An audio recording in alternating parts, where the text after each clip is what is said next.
Hello guys, good morning. Laing adlaw na sad para kanato no. So karong adlaw mosuroy tagbalik sa Gmall of Cebu mag-update ta og unsa nay kalambuan sa ilang gitrabaho karon nga Gmall of Cebu. Mao kuno nay pinakadako nga Gmall nga buhaton dinhi sa Cebu. So stay tuned.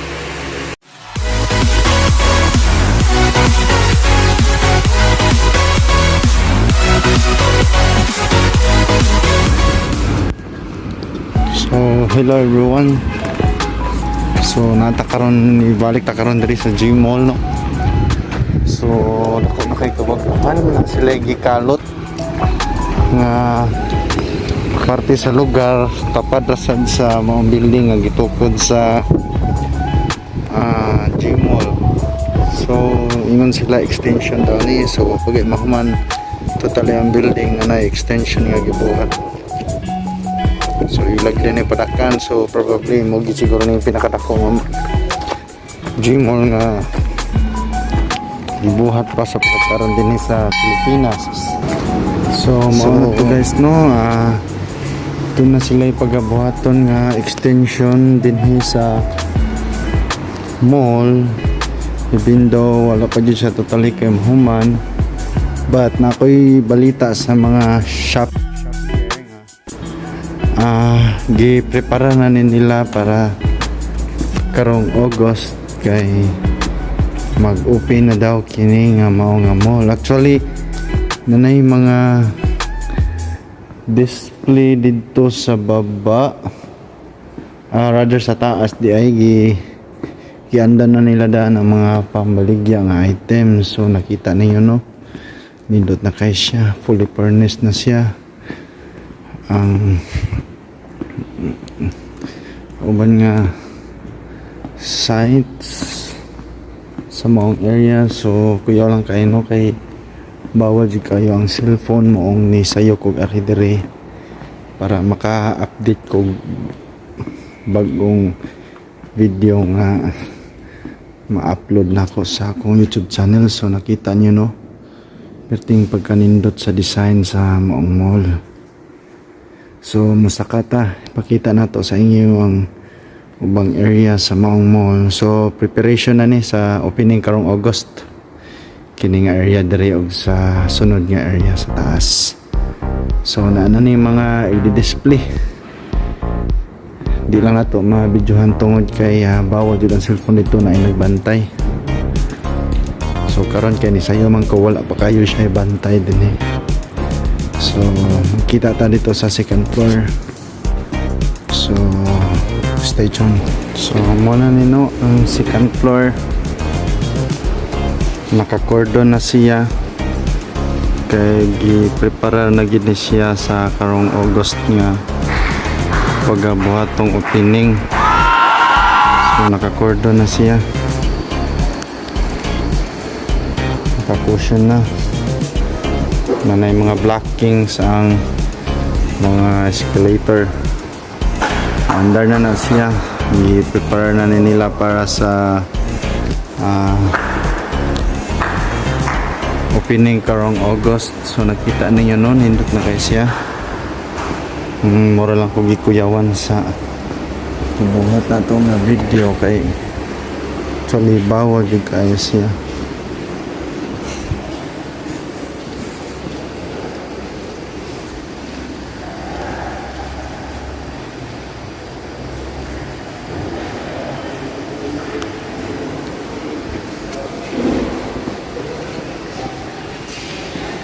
So ano siya,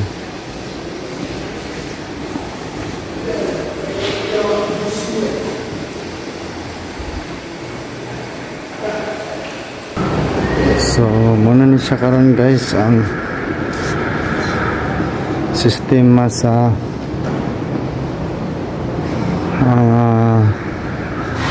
third floor. So naka-cordon na halos tanan no, kay nanin siya display dito sa baba nga gibutang bawal na may mga gida kay kuha ng tiles. So kita niyo guys, So kamo mga mahilig mag-shopping, pabot-abot lang mo karong August, makasuod na mo diri. Wow! Kay abrihan na kini sa publiko.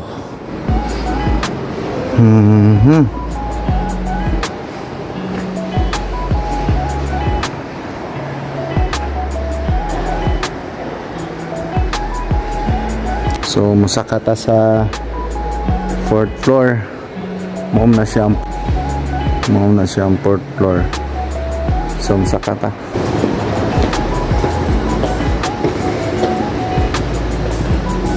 Amigo. Muna kong amigo nga si taga-Bantaya, no? Pinakgahi sa tanang gahi. So muna ni ang 4th floor, naka-cordon na sad, no?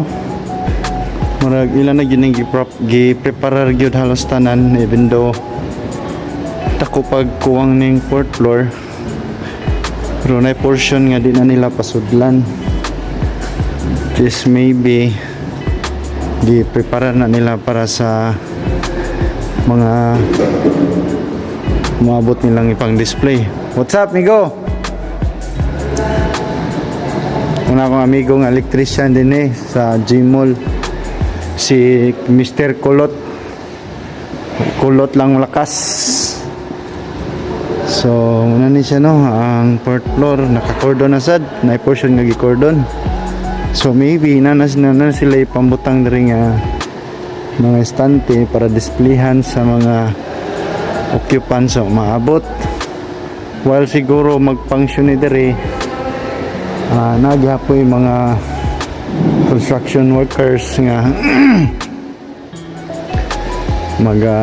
trabaho, pero lahi og agianan nga siguro tabil-tabi na lang sa ni nga para di makita mga construction workers. So sa kata sa roof deck, actually sa likod ay diha nga side muna na siya ang cinema, muna siya diri agion na side. So diri lang ta mo agi kay maybe daghang tao dito.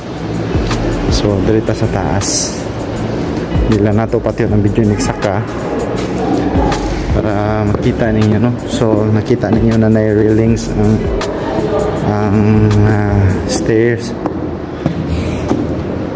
So ano na ni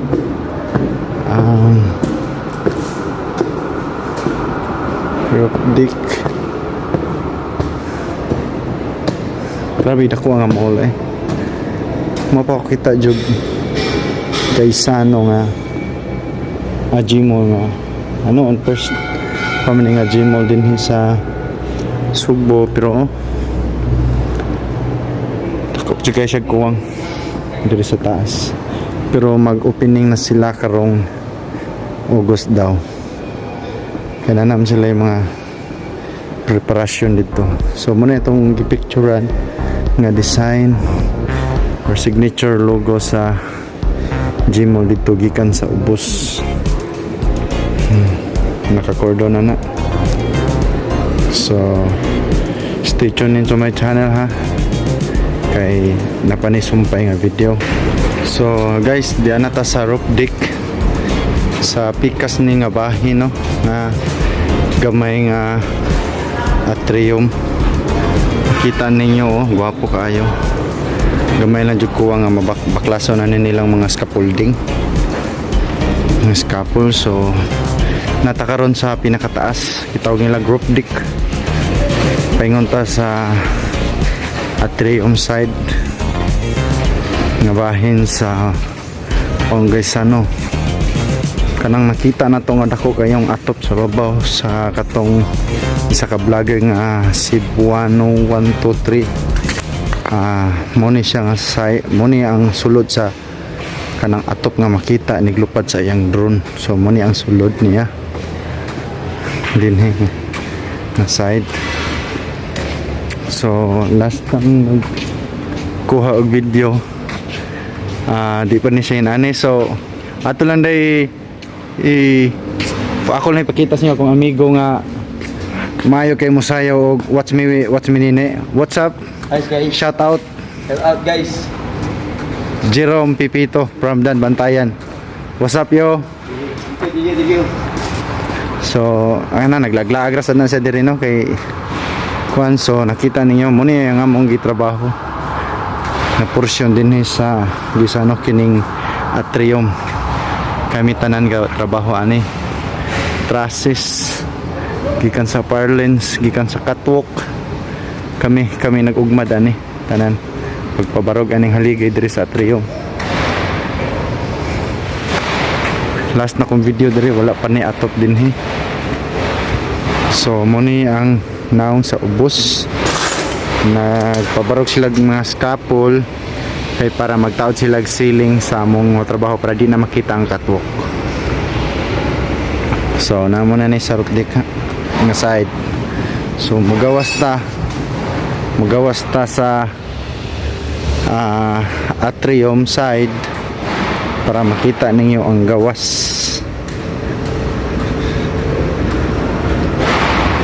nga bahin sa maong atrium. Hapit na jud, gamay na jud ko ang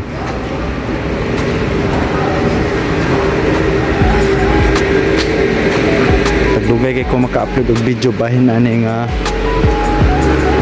multun kay strict jud kayo ang cellphone dinhi sa maong construction site, labi na sa mga admin workers. So muna ni ang gawas nga bahin sa maong atrium side no, atubangan siya sa Robinson. So last na tong video diri no, daghang kaning nakatambak dinhi nga mga I-beam nga puthaw. Karon gamay na lang siya, kana sa ignanaog na siya.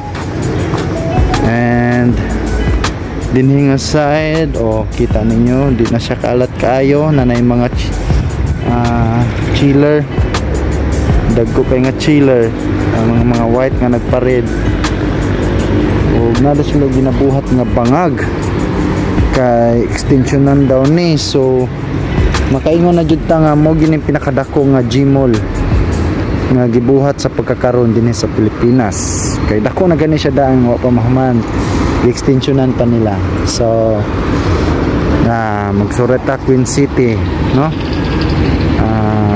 usa na siya kasi cemetery dinhi sa Cebu, Barangay Carita. Kita kayo ang Lapu-Lapu. So dinhi nga side, so paingon na ni sa ako ang working site no. So salamat sa inyong padayon sa pag-continue og suporta sa akong vlog. So sa sunod na akong video manghinaot ko nga mo tune in gyapon mo sa akong video. So bye.